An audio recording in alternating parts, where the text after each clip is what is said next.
de volta com Manhã Boa Nova. Para quem está chegando agora, seja bem-vindo e bem-vinda. A gente está discutindo sobre a questão da preservação ambiental, a necessidade de se fazer ações, principalmente em relação ao lixo.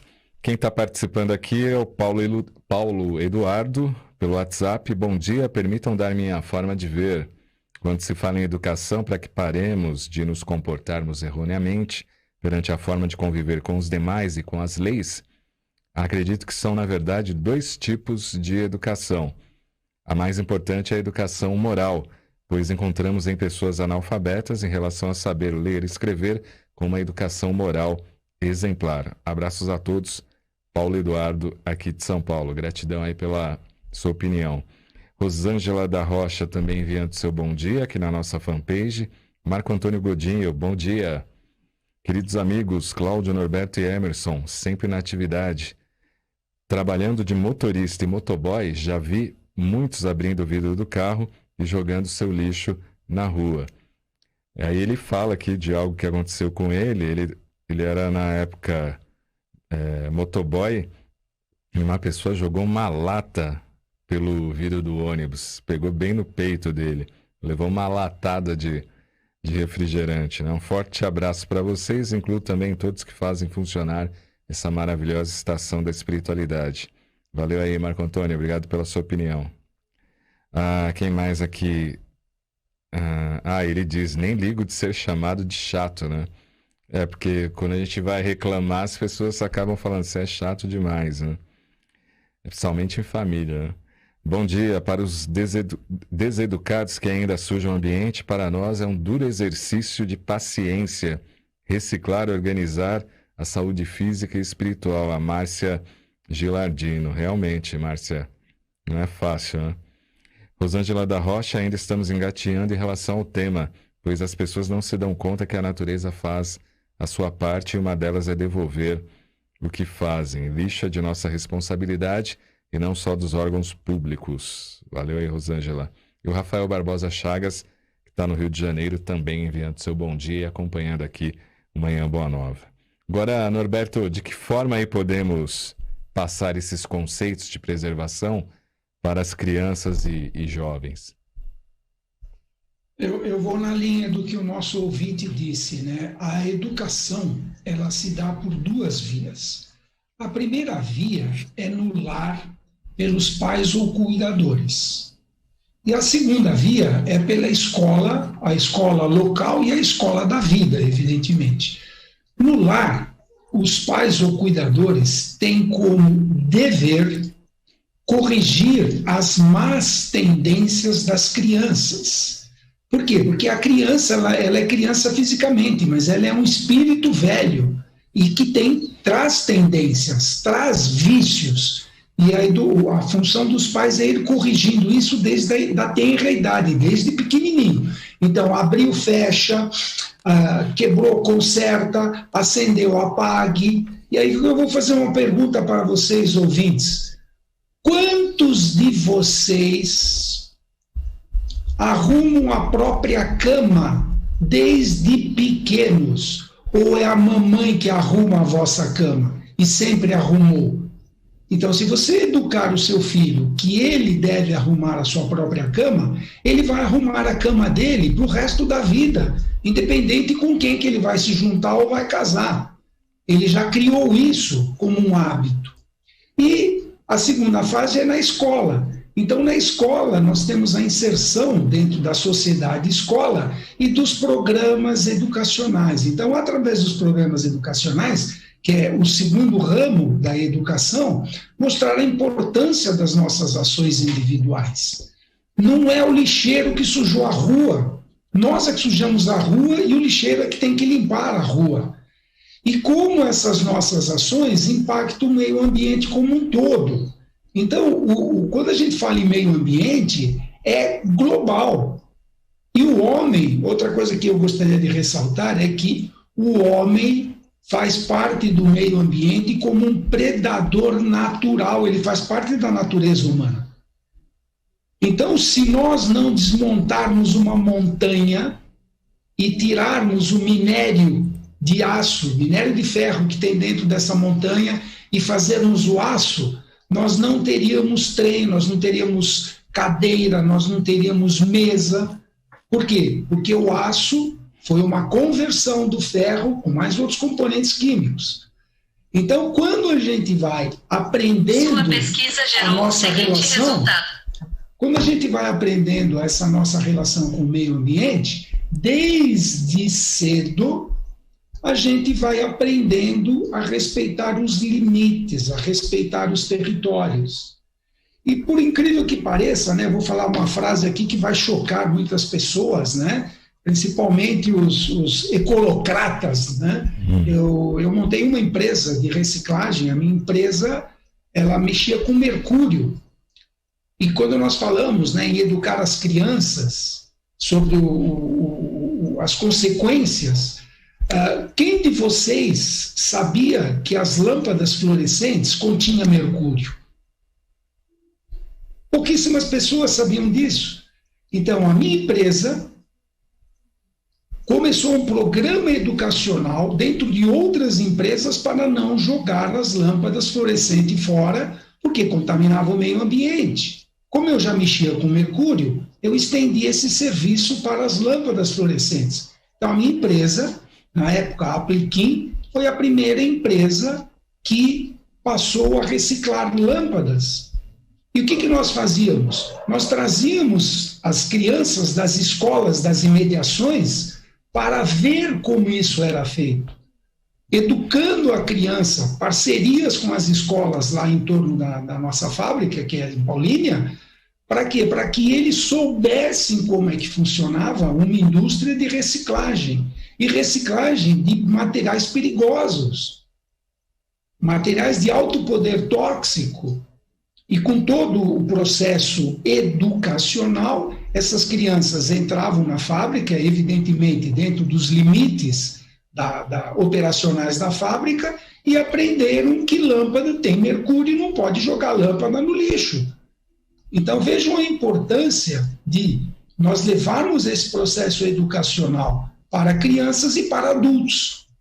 E não nos esqueçamos que aqui no Brasil, até a década de 70, não se tinha consciência dos agravos ambientais, das agressões ambientais e suas repercussões sociais. Da mesma forma que não se sabia que o mercúrio produzia mal ao indivíduo, usava-se o mercúrio até descobrir-se o problema que houve em Minamata, no Japão.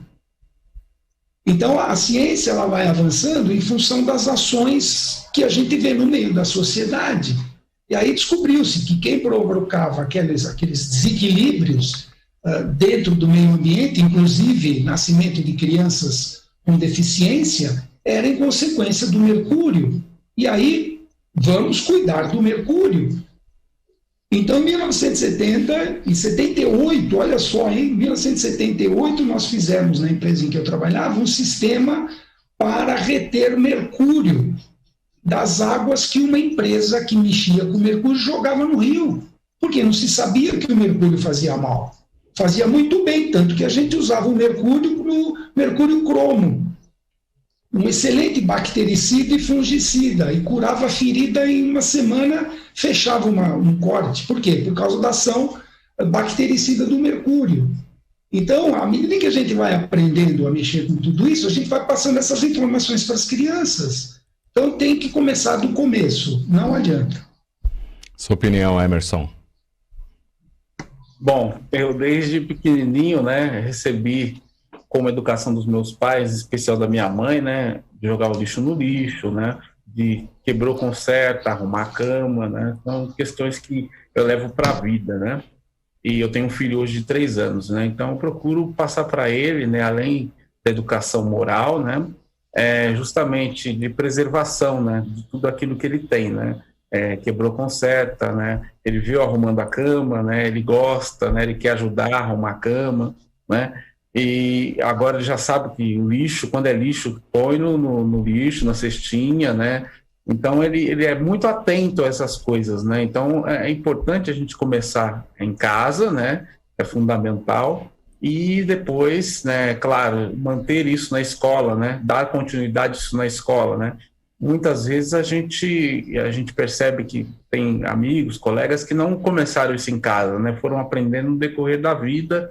ou na escola, ou mesmo no decorrer da vida, né? Então, é importante o quanto antes a gente começar a ter esses cuidados com o meio ambiente, né? Saber como separar o lixo, preservar, cuidar-se, né? Conservar as coisas, né? Quebrou, conserta. Enfim, isso é fundamental, né? Para que a gente possa avançar e tenha uma sociedade melhor lá na frente, né? E ler historinhas sobre a questão do meio ambiente, sobre a questão de preservação, né? Sobre essas questões naturais, né? Então, são coisas que a gente procura fazer aqui com o João Henrique, né? E eu acredito que é dessa forma que a gente vai avançando, né? Educação moral, educação dos pais com os filhos, educação na escola, né? É tudo um processo, né? Mas a gente também não pode julgar ou dizer assim, olha, não tive isso em casa e por isso que eu sou assim, não. A gente tem oportunidades e N oportunidades de mudar, de se transformar, né? E às vezes a gente prefere se justificar, né? Daquilo que não consegue fazer ou do que não fez, né? Eu acho que as oportunidades, elas estão aí, que a gente tem que olhar. Se você sempre jogou o lixo na rua, está escutando a gente falar, né? Procure agora mudar esse processo, essa conduta, né? Ou analisar, né? Porque ninguém aqui é dono da verdade, né? Mas é importante, eu acho que é uma questão sine qua non, que a gente perceba que quanto mais a gente cuida do lixo, quanto mais a gente preserva o meio ambiente, mais ar puro a gente vai ter possibilidade de respirar e, consequentemente, de ter uma vida mais longa, né? Então, é todo um processo, né? É por aí. Livro As Consolações da Filosofia Espírita, novo livro da escritora e filósofa Sônia Teodoro da Silva, que pesquisou a história da filosofia em tempos de provações ocorridos durante a existência da humanidade e apontou conexões com a filosofia espírita, que é a mais valiosa ferramenta de transformação, consolo e sentido para a vida. Adquira o seu exemplar, As Consolações da Filosofia Espírita, um novo livro de Sônia Teodoro da Silva. Você pode adquirir na Mundo Maior. Acesse em mundomaior.com.br e garanta o seu. Agora, Norberto, porque muita gente ela não pensa ainda sendo parte do meio ambiente. Parece que as pessoas, principalmente que degradam, se veem à parte. Por que existe esse fenômeno? Pela própria falta de conscientização de que nós somos responsáveis pelo que nós fazemos. Não existe essa conscientização. Então, o indivíduo, ele vive no mundinho dele achando que os outros têm que servi-lo, como serve o rei. O rei fica sentado e todo mundo vai lá, limpa até a baba do rei. Né? A gente vê isso nos filmes. Né? Então, isso veio e ficou enraizado dentro da nossa memória. Por isso que a gente tem que mudar. A gente tem que agir ao perceber. Então, quando nós percebermos algo que é anormal, né, foge à normalidade, a gente deve modificar. Então, esses indivíduos, eles não conseguem ver, eles não veem e não ouvem. E Jesus já alertou isso há 2000 anos atrás. Ele fez 2 citações a respeito disso. Ele falou, não atirai pérola aos porcos. Então, não adianta você falar para uma pessoa que não tem capacidade de absorver o que você está falando. Então, é uma coisa muito séria. E outro, ele também falou, né, a cada um será dado de acordo com suas obras. Então, determinados indivíduos, eles estacionaram em relação ao compartilhamento do seu território físico e do seu território mental. São extremamente egoístas, fisicamente e mentalmente.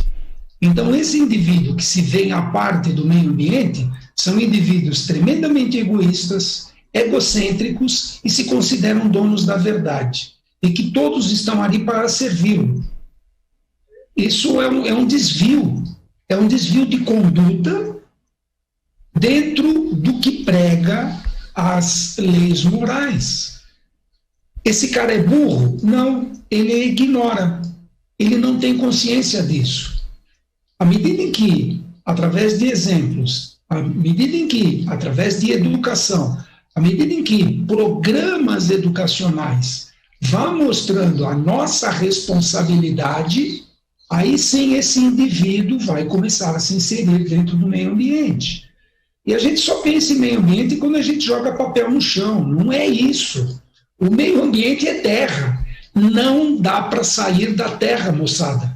A terra não é igual um ônibus, que você aperta o botãozinho lá, acende a luzinha, o motorista para e você desce. Tente sair da terra. Você não sai. Pula. Você vai cair na terra. Morra. O seu perispírito vai ficar preso à terra. Você não vai conseguir sair do planeta Terra, ir para um outro planeta, se você não se desvincular do teu perispírito. Olha as suas implicações do conhecimento do espiritismo, que a gente acha, não, eu sou bonzinho, fico aqui, faço caridade no centro espírita, forneço cesta básica e vou para um planeta melhor. Não vai. Por quê? Porque você precisa aprimorar o seu perispírito, tem que perder o perispírito para ir para o outro mundo. E lá fazer um outro perispírito.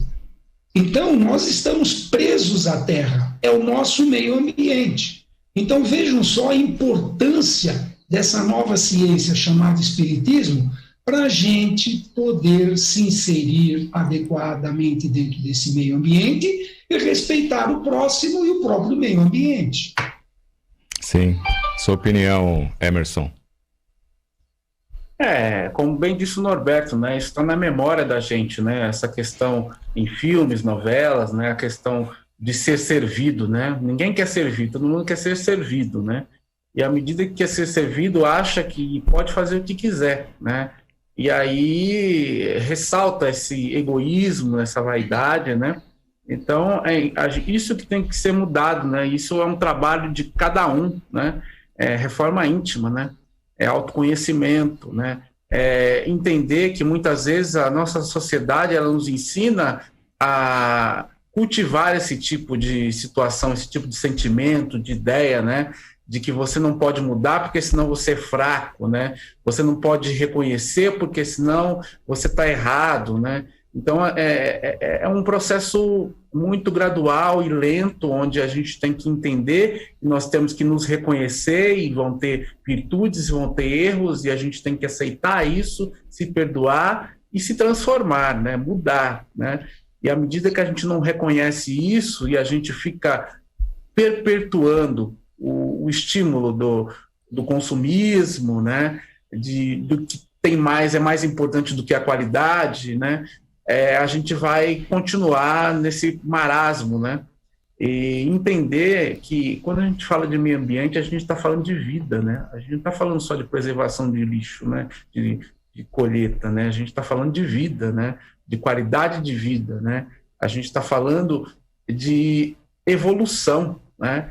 De cuidar do outro, né? À medida que eu tenho um olhar para o meio ambiente, eu estou cuidando da minha esposa, eu estou cuidando do meu filho, eu estou cuidando do meu pai, do meu avô, né? É todo um processo, né? Significa você cuidar, você está aberto às possibilidades, né? E às vezes as pessoas não encontram, né, essa abertura justamente por conta dessas questões que a sociedade ela tá nesse vício, né? Porque tem um estímulo, né, externo em relação a isso, né? Quanto mais consumir, melhor, né? E, na verdade, isso fica em evidência e, na verdade, o que realmente importa, que é a vida, a preservação da vida, né? A preservação da natureza, né? Fica como segundo, terceiro plano, né? Às vezes, acho bonito, mas não sei, não consigo, né? A gente consegue, né? Basta querer, né? Infelizmente, são questões que a gente tem que estar sempre debatendo, né, para que isso retorne, né, e as pessoas percebam que a gente tem que mudar, a gente veio aqui para mudar, né, é a mesma coisa se a gente falar do racismo, né, são coisas que a gente tem que estar sempre discutindo, porque as pessoas têm que entender que é um processo muitas vezes de falta de conhecimento e que a gente tem que entender que temos que respeitar o outro independente da bandeira que o outro carrega, né? Então, é uma luta diária, né, que a gente fala que é uma luta de formiguinha, né, e se a gente não vê um exemplo dado da outra janela, ou seja, do nosso vizinho, a gente tem que dar o exemplo, né? É bem por aí, Cláudio. Verdade. Maria Wanda Vieira de Jesus, bom dia, amigos de luz. Gratidão aí pelo seu contato, viu, Maria? Aqui no facebook.com/TV Mundo Maior. Agora, Norberto, você falou de um exemplo aí da empresa que você teve em relação ao mercúrio. Citamos aqui diversos exemplos que ocorrem e acontecem no cotidiano das cidades, mas como lidar com a gestão do lixo nas grandes cidades, né? A gente coloca o nosso saco de lixo lá na lixeira, aí vem o coletor, mas a gente não tem ideia de toda a estrutura logística que existe por trás desta questão. Como lidar com isso? Eu vou abrir um pouquinho mais o leque, né, Cláudio? A gente tem que separar o lixo doméstico, que é o que nós geramos na nossa residência, né? E o lixo industrial, que tem um nome bonitinho agora, que chama-se resíduos industriais. Então, o nosso lixo é um resíduo doméstico e a indústria tem um resíduo industrial. Ambos são sobras de processo. É o que sobrou. O que sobrou a gente tem que dar um destino adequado. Para o resíduo industrial, há legislação específica a respeito disso. Por quê? Porque é de mais fácil controle. Então, aqui no caso de São Paulo, o CETESB cuida desse aspecto dos resíduos das indústrias. E quando nós falamos resíduos, nós falamos como um todo, tá? Pode ser líquido, sólido e gasoso. São aquilo que a empresa descarta. E na nossa casa é a mesma coisa. Então, todo esse processo de descarte, em se falando de resíduos sólidos, existe uma política nacional dos resíduos sólidos, que lá já está definido o destino adequado para cada resíduo, quer seja industrial, quer seja doméstico. Então, para nós agora, falando no nosso dia a dia, já que as empresas têm uma legislação específica, têm uma fiscalização específica, é de mais fácil acesso e de mais fácil corrupção também, né? Não podemos esquecer disso. Para o nosso resíduo doméstico. Então, o objetivo primeiro seria mostrar que todo o resíduo pode ser reaproveitado de maneira ampla e que depende do gerador separar o seu conteúdo para facilitar o processo de reciclagem. Porque tudo tem um custo operacional. Então a gente fala, a gente vai pegar o resíduo e ganhar dinheiro com o resíduo. Alguns resíduos são autossustentáveis. O valor de venda desse resíduo paga o que a gente gasta para produzir. Por exemplo, latinha de alumínio. É difícil você encontrar uma latinha de alumínio jogada no chão, porque o valor agregado que tem nessa latinha de alumínio é muito alto. Então, todo mundo pega e vende porque ganha dinheiro. Agora, citando, por exemplo, no caso das lâmpadas, uma lâmpada, o custo operacional é muito maior do que o lucro que a gente vai ter vendendo subprodutos da própria lâmpada, citando um caso específico. Então, eu tenho que separar o mercúrio, eu tenho que separar o vidro, eu tenho que separar a pontinha de alumínio da lâmpada do soquete. Então, para fazer isso dentro de uma máquina super complexa, que não pode ter vazamento de nada de mercúrio, haja vista que isso é cobrado para ser tratado, por quê? Porque o custo operacional é muito grande. Então, dentro desse pacote como um todo, os órgãos públicos deveriam fazer uma gestão adequada. Então, a lâmpada não pode ser jogada no lixo comum. Ele tem que ir para um recipiente específico. Agora, quem é que vai pagar o tratamento da lâmpada? Quem usa? Mas você já paga, você não paga o seu imposto? Agora que vem o poder fiscalizador da própria sociedade. Será que o que você pagou de imposto está sendo adequadamente gasto ou entra nas maracutaias operacionais aí dos governos corruptos? Então, percebem que o pacote como um todo tem que ser reestruturado. Sim. Então, como administrar tudo isso numa grande cidade? Mantendo um programa. Então, as cidades deveriam ter um sistema adequado de coleta, porque já existe legislação para isso, não pode mais ter lixão, todos os municípios têm que dar um destino adequado, não pode ter o lixão, como eu já disse, mas pode ter um aterro sanitário. O aterro sanitário tem um custo para ser implantado, que você já pagou, munícipe, através do seu imposto. Então, se nós conseguirmos separar em casa os resíduos que podem ser reciclados, eu vou jogar menos coisa no lixão, que não é mais lixão, mas é um aterro sanitário, e aí o custo operacional desse próprio aterro vai ser menor. Aí diminui o imposto.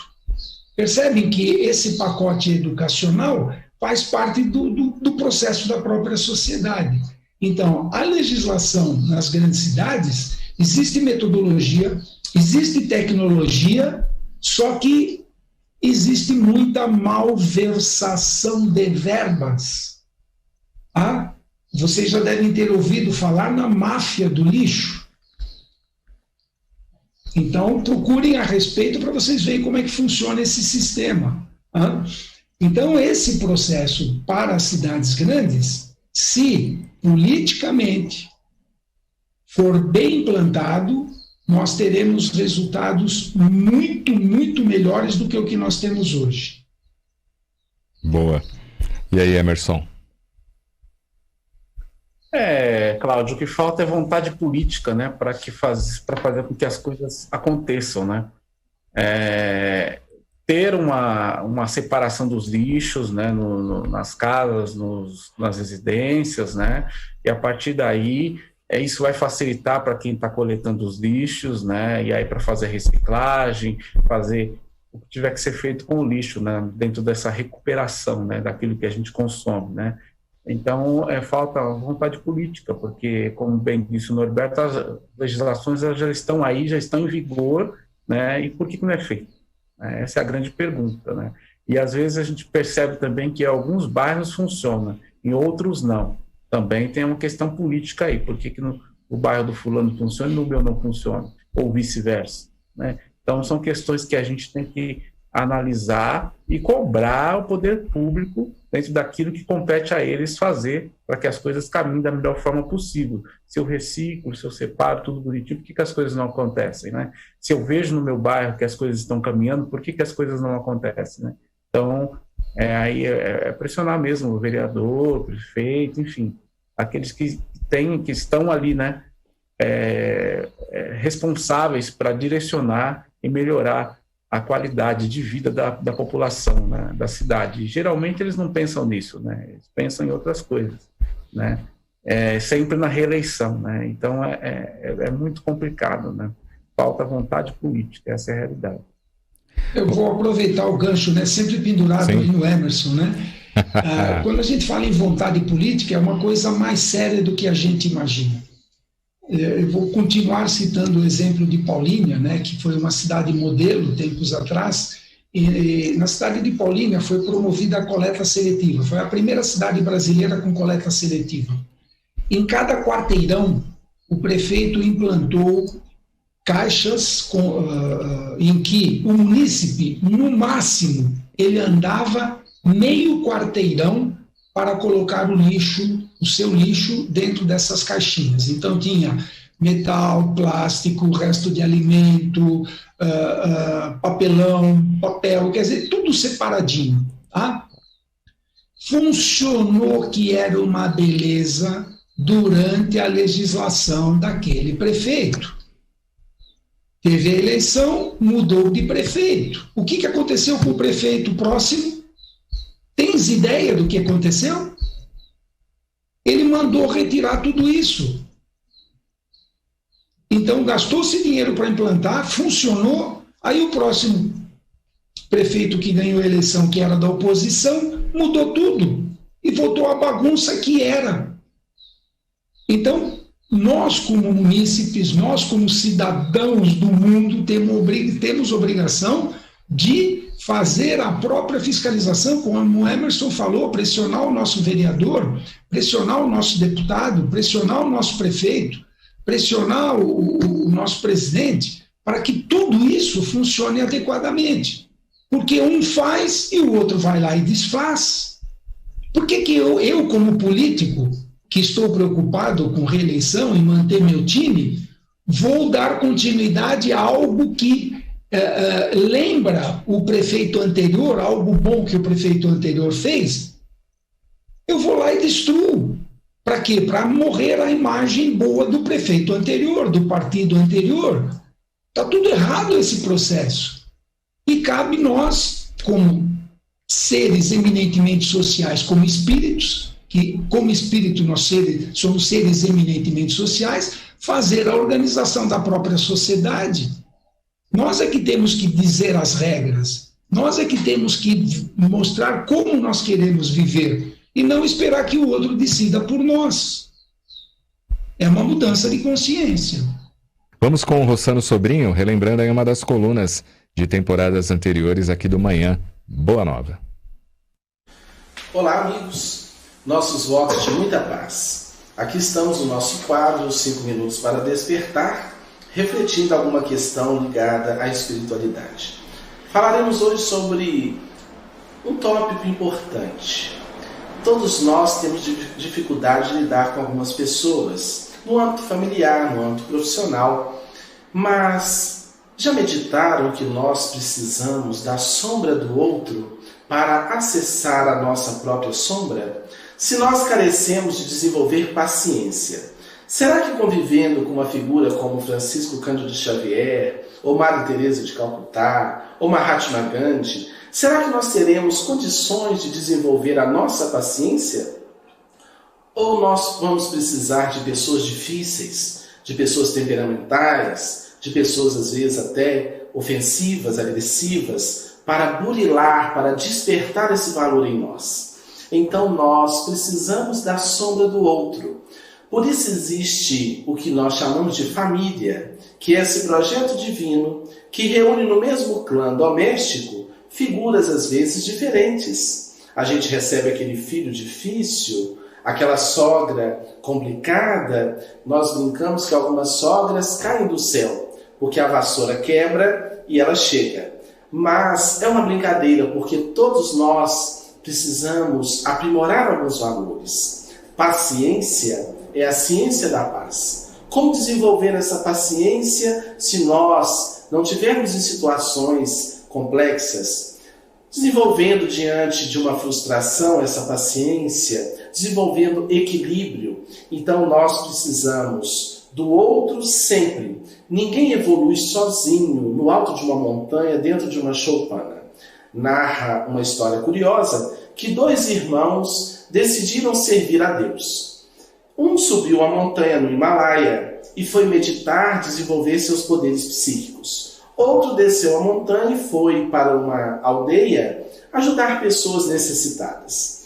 O indivíduo que havia subido a montanha desenvolveu poderes psíquicos fantásticos. Mas toda vez que ele pensava algo negativo, o gelo em derredor de si derretia com a sua força psíquica negativa. Mas ali ele ficou durante um bom tempo, até que um dia ele teve saudade do seu irmão, que desceu a montanha para servir ao povo pobre, carente, sofrido daquela aldeia. Desceu com muito cuidado e pensou: mas se eu contatar a miséria humana, se eu contatar os pecados daquele povo, o que vou fazer? Eu vou precisar perceber tal fato e subir a montanha rapidamente para entrar em comunhão com as forças superiores da vida. Então, ele pensou: eu vou levar uma bola de neve, de gelo, e se acontecer algo negativo do ponto de vista espiritual, esse gelo, essa neve vai derreter e eu imediatamente volto para o cume da montanha e volto a meditar e sintonizar com as forças superiores. Assim ele fez. Desceu a montanha, procurou saber onde estava o seu irmão e viu que o seu irmão estava numa choupana modesta, atendendo alguns necessitados, alguns sofredores, como se fosse um médico acolhendo aquele povo doente.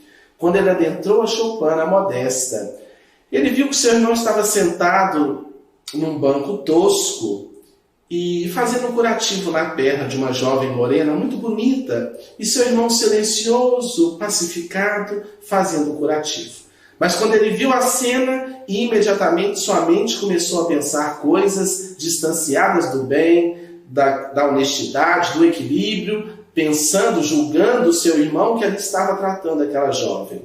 Então, o gelo em suas mãos, a neve em suas mãos, começou a derreter.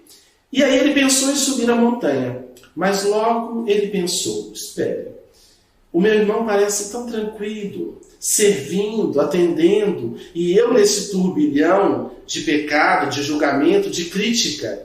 Então ele se deu conta de que distante no alto da montanha é muito fácil meditar e orar, mas o difícil é descer a montanha para conviver.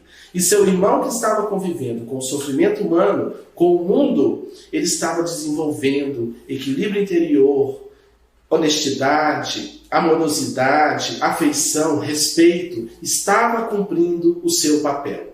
Então, o cristianismo é uma proposta de viver no mundo. O primeiro símbolo do cristianismo não era a cruz, era o peixe. Interessante que o peixe é um símbolo muito bonito.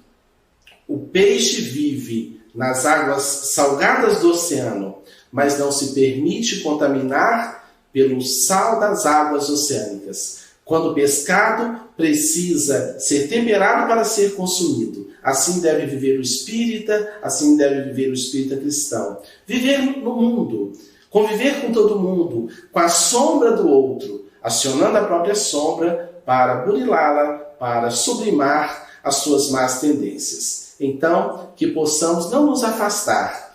A gente se afasta um pouco para orar, para meditar, mas devemos sempre trabalhar a convivência superior com os nossos irmãos em humanidade. O nosso carinhoso abraço e até semana que vem, se Deus quiser. Muita paz. E com este vídeo encerramos o Manhã Boa Nova. Norberto, até semana que vem. Oi, Cláudio, foi um prazer estar aqui. Até a semana que vem. Que tenhamos todos uma semana de novas ideias e grandes realizações. Tchau, Emerson. Um grande abraço aí, bom trabalho. Grande abraço, bom trabalho. Foi um prazer, viu, Cláudio? Até a próxima. Gratidão. Até a próxima. Amanhã, no comando, Vanessa Cavalcante, 8 da manhã, aqui na Rede Boa Nova de Rádio e TV Mundo Maior. Vamos que vamos. Você acompanhou Manhã Boa Nova.